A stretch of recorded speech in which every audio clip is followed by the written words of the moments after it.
না আমি পড়াশোনায় ভালো, না আমি দেখতে সুন্দর, আমার কাছে কোটি কোটি টাকাও নেই, আর লোকজন আমাকে পাত্তাও দেয় না, সম্মানও করে না। তাহলে আমার লজ্জা কেন পায় না? আমার কি মান সম্মান সব ধুলোয় মিশে গেল? কিছু তো একটা ভাইরাস আছে আমার শরীরে, যেটা আমার রক্তের সঙ্গে লড়াই করছে, কিন্তু সেটা কি?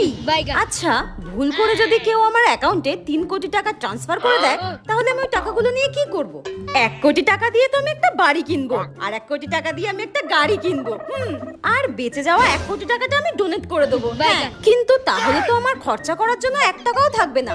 একটা কাজ করব, 1 লাখ টাকা ডোনেট করব, তাহলে বাকি 99 লাখ টাকা আমি আমার খরচা করতে পারবো, একদম নিজের ইচ্ছা মতো জীবনযাপন করতে পারবো। উফ, আমার তো ভাবলেই আনন্দ হচ্ছে। একবার যদি আমি বড়লোক হয়ে যাই, তখন কি আর আমি এই মাটির কাপে চা খাবো? তখন তো আমি সোনার কাপে চা খাবো। কিন্তু আমার বড়লোক হওয়ার স্বপ্ন মনে হয় স্বপ্নই থেকে যাবে। চায়ের বদলে কবে যে